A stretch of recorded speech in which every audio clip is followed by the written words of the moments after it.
ମାଛଟା ଖାଇବାଟା ନା ଭାରି ସହଜ କିନ୍ତୁ ଧରିବାଟା ସତରେ ଭାଇ ବହୁତ କଷ୍ଟ। ତ ଜୟ ଜଗନ୍ନାଥ। ପ୍ରବଳ ବର୍ଷା ହେତୁ ନଈ ପୁରା ଫୁଲ, ଆଉ ନଈ ଫୁଲ ମାନେ ମାଛ ବି ଫୁଲ। ମତେ ବାପା କହିଲେ ଚାଲୁଣି ପୁଅ ଟିକେ ବେଣ୍ଡ ଜାଲଟା ମାରିଦେବା, ଯଦି ମାଛ ଦିଟା ପଇଲା ଖାଇ ଖୋଇ ଦେଇକି ପଳେଇବୁ ହଷ୍ଟେଲ। ମତେ ବାପା ଡାକି ଦେଇକି ଆସିଲେ, ମୁଁ ମୋର ପଛ ପଛେ ଟି ସାର୍ଟ ପ୍ୟାଣ୍ଟ ଆଉ ପୁରା ମୋବାଇଲ ଫୋବାଇଲ ନେଇକି ଆଇଛି ଭିଡ଼ିଓ କରିବାକୁ। ମତେ କହିଲେ ବାପା ତୁ ମାଛ ଧରିତେ ଆଇଛୁ ନା ଶ୍ୱଶୁର ଘରକୁ ଆଇଛୁ ବା।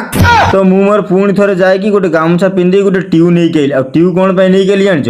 ଏଇଥିପାଇଁ ପୁରା ପାଣିରେ ପଶିକି ମାଛଟା ଝାଡ଼ି ପାରିବ ଆରାମସେ ବସିକି।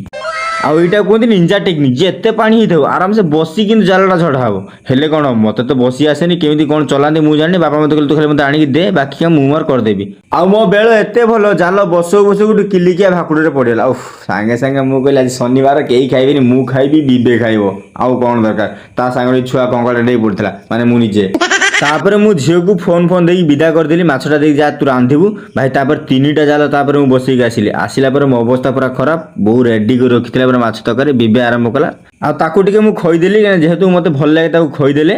ତାପରେ ମୁଁ ପୁରା ଆରମ୍ଭ କଲି ସାଙ୍ଗେ ସାଙ୍ଗେ। ଆଉ କ'ଣ ଅପେକ୍ଷା କରି ହେଉଛି, ଇଏ ପୁରା ଭୋକକୁ ଟେଷ୍ଟ ଭାଇ ଜବରଦସ୍ତ। ଆଉ ହଁ, ଟିକେ କମେଣ୍ଟରେ ଜଣାନ୍ତୁ କ'ଣ ଆପଣଙ୍କୁ ନିଞ୍ଜା ଟେକ୍ନିକଟା ଜଣାଥିଲା।